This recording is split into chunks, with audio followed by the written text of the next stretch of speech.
Afternoon, guys. Going for a little cruise today. Just I thought it was going to be a better day today, but it's turned out a little bit grey. But I'm out on the Vapour anyway. So you might have noticed from the other video, I don't know if you can see this, I've got this camera on super view, so hopefully you better see it. But basically I'm using this EGGRIDER display now. I'm testing different stuff out, and yeah, I just came across this EGGRIDER. Someone in the comments kind of mentioned it, and I was quite interested in finding out, you know, more about it, because I kind of like this low profile kind of system where you've got, even though this is very kind of like factory, this is what a lot of these factory e-bikes are doing, they've kind of got this display on the you know, left hand side of the bars, and you know, very simple kind of display. And you know, historically a lot of the other displays have just been kind of in the center, and you know, whilst they do display more information, this little EGGRIDER display is actually pretty good. And actually the reason why I think it's pretty good is because you can actually program the speed controller on it as well. So if you look at the you know, if you look at the display, you've got speed, you've got your pedal assist, and you've also got your current power as well. Range is displayed on there as well, so you know, there's quite a lot of information actually.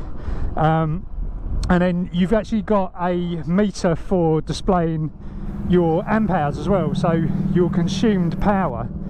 So you know, you can actually start to see exactly how much I'm pedaling, by the way, that's why I'm a little bit no, not too bad, but yeah, you can actually see how much power you've actually kind of, you know, drawn from the battery, which you can't do on the Bafang display. There is a way of doing it, but it's not, it's to do with the battery. It's to do with having a BMS in the battery that's actually measuring and then transmitting that data across to the you know, across to the controller and everything else. So it's kind of an integrated system. I'm looking into that because that would be kind of cool. Now I do like that Bafang display, it is a really good display, but I'm testing this EGGRIDER one out anyway.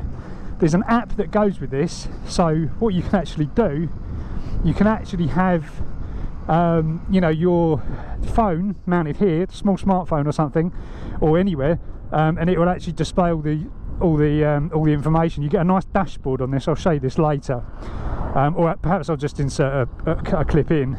Yeah, I mean, it just basically works. It works. The test was to see if it would work with this particular Bafang setup, and it does. So that's good. If you want to use one of those, you can. But you know, the Bafang one ships with the display, so you're going to get that anyway if you order the kit. But this is just another way of doing it.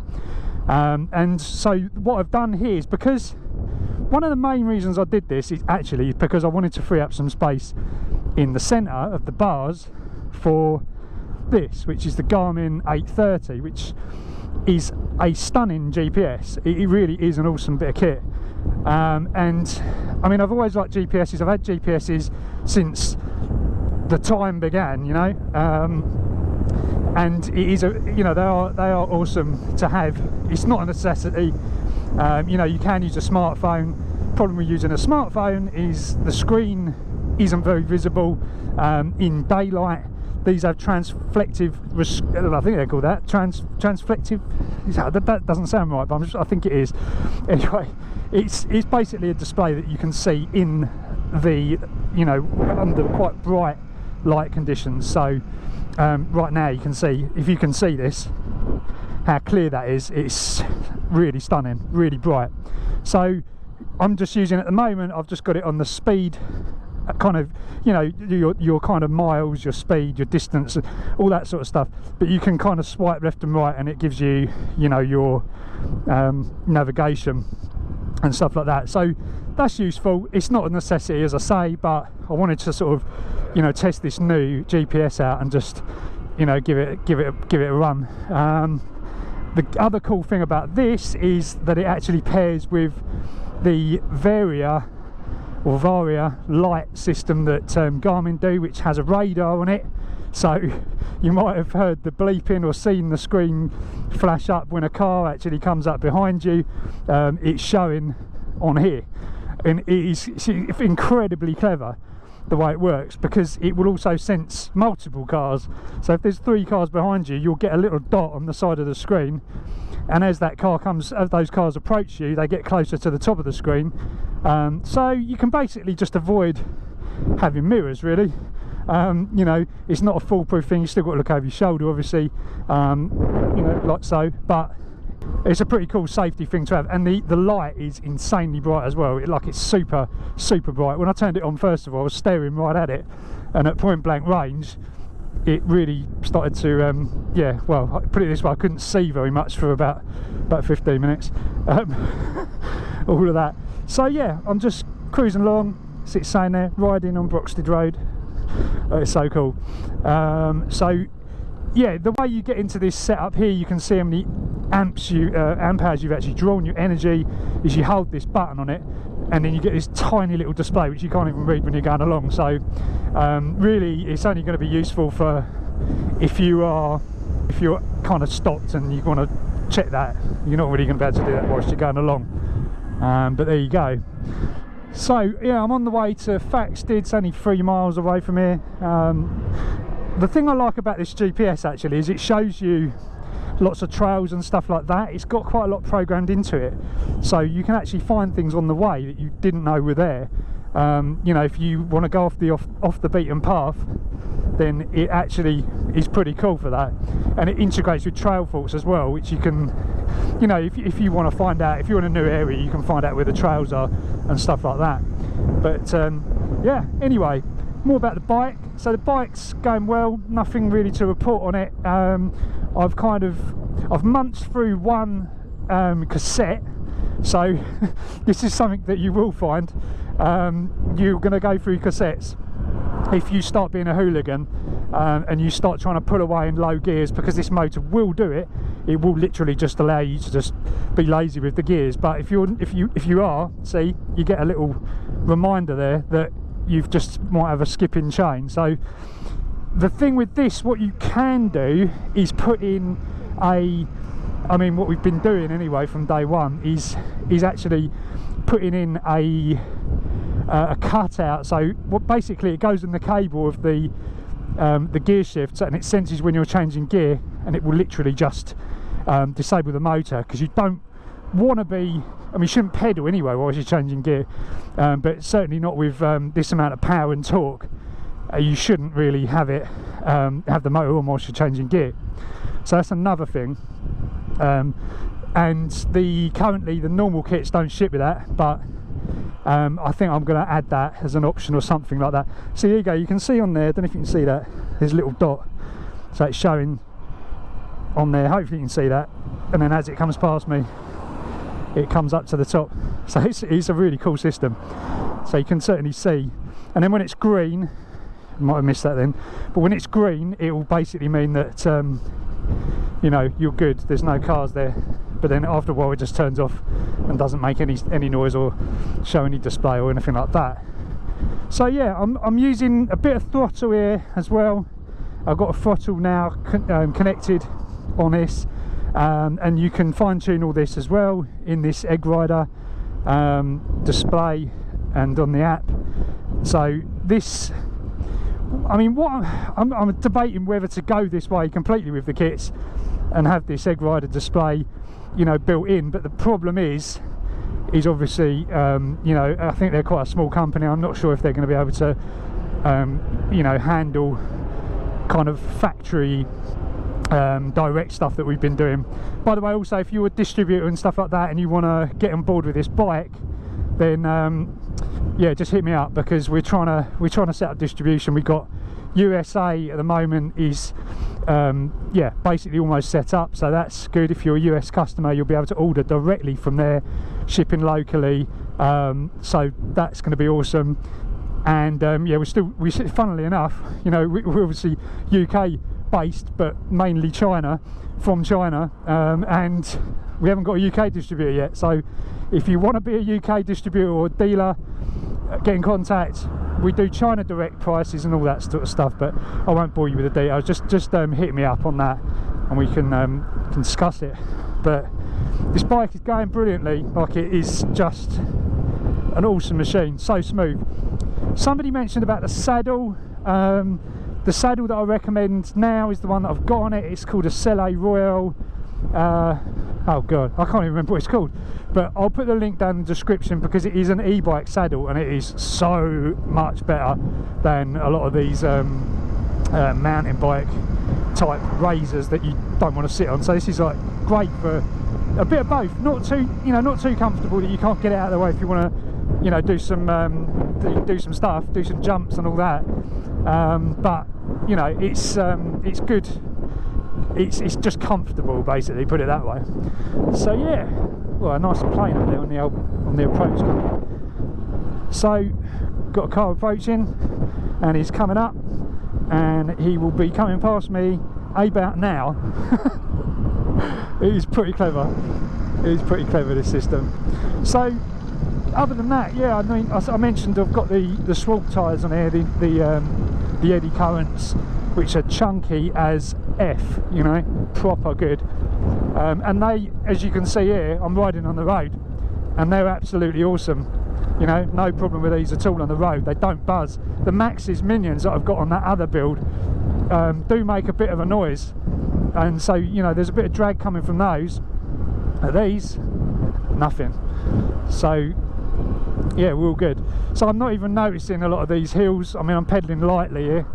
You can see this hill coming up. I mean, you know, I won't even change speed over that. It's just, yeah, practically not going to make any difference at all. I've checked chain tension, you know, chain wear and stuff like that. I've checked all of that on this setup. So far I've probably done about 500 miles ish, and there's been no stretch on the chain. So this is a KMC chain, the e-bike specific one, so surprisingly non-eventful, all of that really. He says, as it probably snaps right from underneath him and then he gets it slapped in his back. But yeah, no, nothing to report on that. But I mean, the suspension, obviously on this bike, the way I've done it is I've put the Fox suspension on. Don't have to do that. The bike that, you know, the way it comes as a full kit, it's, you know, it's more basic, a lot more basic than this. If you want a full bike like this, you're gonna have to build one, because it starts getting a bit crazy. We could probably source Fox stuff and put it all together, but the prices and stuff like that, you probably end up better just doing it, you know, just fitting them yourself or just getting someone else to do it, and all of that. And it would, because I'm not sure about Fox availability in China. But anyway, if somebody wants to build these bikes to this spec, then, you know, go for it. Just let me know what you want to do and we can work something out. But yeah, I mean, I have had a few inquiries about this exact build, and I'm not surprised really, because it does look flipping ridiculous. I'm really happy with it. But and the rear suspension is performing absolutely lovely as well. It just feels so smooth. See, right now I'm not even really trying, and my backside is still feeling fine. So I haven't done many miles so far, but we'll see what we've actually drawn current wise from here. I haven't done a full range check test yet, because I always start these things and then it just ends up turning into like alright, something's coming up from behind me. It's quite loud, this bleep. See, I don't know if you can see this, there's two bars there now, two little dots which are moving closer to me. How does it do that? It's incredibly clever. Just I don't know if that's actually right though, because nothing's come up to me yet. Something's just sitting behind me. No, there's two cars behind me, but one's probably tucked behind the other one now. But it's very sensitive. So I'm using a bit of throttle. I like this throttle mounted where it is on my right hand side. You can't even see it where my thumb is at the moment, but my thumb is just resting on it, just giving me a little bit of you know, a little bit of power just to cruise along. You might be able to hear the motor as well. It is actually sounding like it's working. But yeah, really awesome. The thing with the Kirbebike kits the other kits is that the motor's just so silent. And when I got back on the hub motor drives, so I've been playing around with this for quite a long time. When I went back to that, I was thinking, well, actually, oh, that looks like an e-bike as well. I actually really like, you know, I've got a passion for hub motors because it's what I started with, and actually I know that when you get a hub motor that runs, everybody slags hub motors off. Everybody says, they haven't got the torque, or, you know, unless you run a geared one and all that sort of stuff. It's not true. If you run a lot of power through a hub motor, it'll outperform anything. You know, my other build, the 72 volt one, I mean, you know, that's just, you know what that's like. It will blow everything away. But yeah, here we go. So Faxted, we just have arrived. This is quite a popular bikes sort of spot because it's quite nice. I've been here before in the videos, but it's quite a nice place to sort of, yeah, just have a look, because it's quite picturesque. It's quite a nice little thing. It feels like one of those places that you'd go if you went on holiday in the UK. It's like where you would probably check out as like a local village. Well, that's the sort of thing we do anyway. Right, so we put in like 20 amps going up this hill. I'm not going particularly fast, I haven't got it flat out or anything. I'm pedaling a little bit, but what I will be doing is some more sort of trail riding, stuff like that. Right, let's pull in here and just see what our meter is saying. Right, so I've used, according to this, I've used 112 watt hours. Right, it's gone back to the main screen now. 112 watt hours and 2 amp hours. So, I mean, nothing. What's this, probably like 3 or 4 miles, something like that. So you can see the light here. Also got my little GoPro tucked under here as well.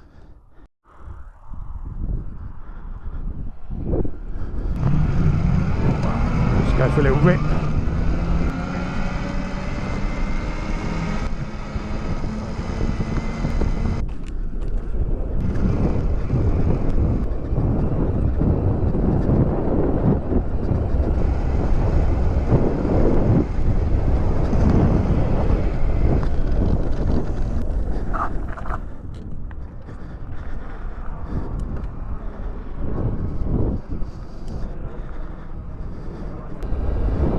Through the gears.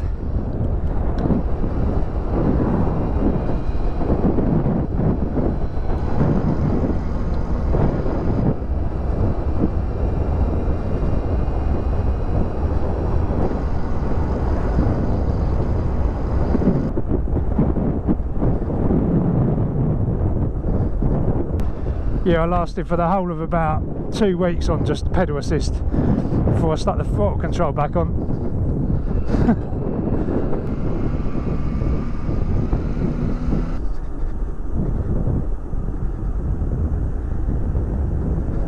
Don't really need throttle for coming down here.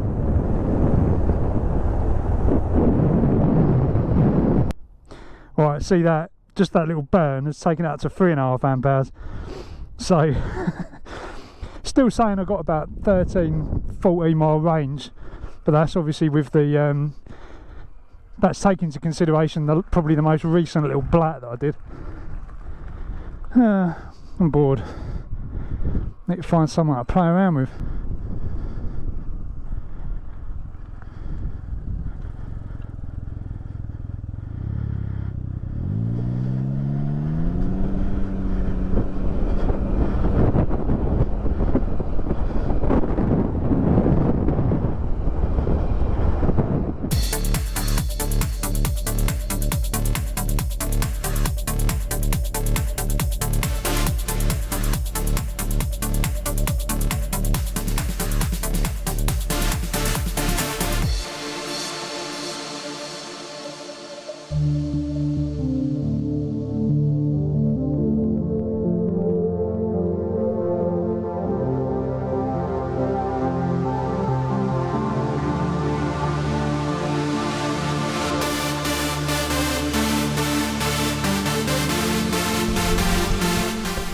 Right, here you go guys, you'll like this one.